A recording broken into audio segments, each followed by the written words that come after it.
name is Jasmin Hernandez. I'm a fourth-year PhD student at the Scope Education. I work in Dr. Judith Kroll's lab, Bilingualism Mind and Brain Lab.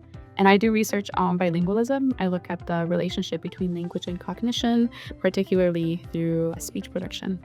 So the T32 program has helped me take my research onto a whole other level.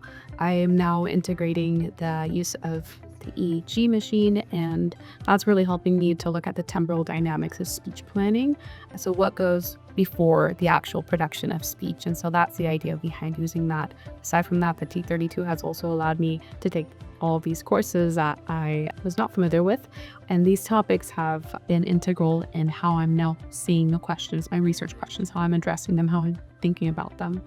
Overall, it's made my work super interdisciplinary, where I'm now looking at these very important populations of heritage speakers here in Southern California and really trying to understand what is it about their unique experiences as bilinguals. On the professional development side of things, taking the life skills as an academic course was super influential in just the way that I'm seeing now my future in academia. So that was another great asset of this program that I enjoyed, both in the sense of the learning component, but also in the conversations with those that were in the class as well. When I'm not in the lab, something that I like to do is volunteer at an equestrian center, and I care for horses that were formerly abused. And so on the other hand, this activity with the horses really helps me in terms of mental health, just stepping away from the lab environment and helping these beautiful creatures in that sense. But then also in some way, I try to connect it back to the language stuff that I do here at the university. And you can really look into the way that they use these subtle cues to understand what it is that you're trying to get them to do. So that's a fun thing that I like to do on this side. My name is Judith Kroll. I'm on the faculty in the School of Education at UCI. And Jasmin Hernandez is my graduate student in the Bilingual Mind and Brain Lab.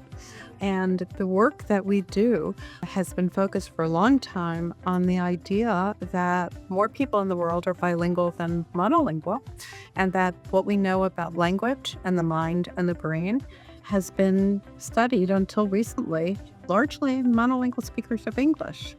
And we now know that studying bilingual speakers tells us amazing things about the mind and brain.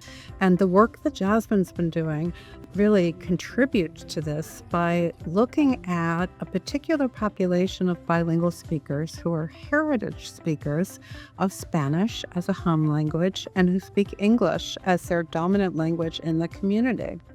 Heritage speakers are individuals who've actually acquired the two languages early in life, but who come to switch their dominance. So they come to use the community language more often than the home language, but they switch between them very frequently. And what Jasmin's work shows is that the way they draw on cognitive and neural support to be able to do that creates a very unique signature for their brains. Most people don't realize that heritage speakers of a home language other than English are the majority bilinguals in the United States. And so what Jasmin's doing is examining the cognitive and neural basis, particularly for what is the most critical task that we have as humans. We speak. And that process of speaking then reveals these consequences of variation in life experience in a very profound way.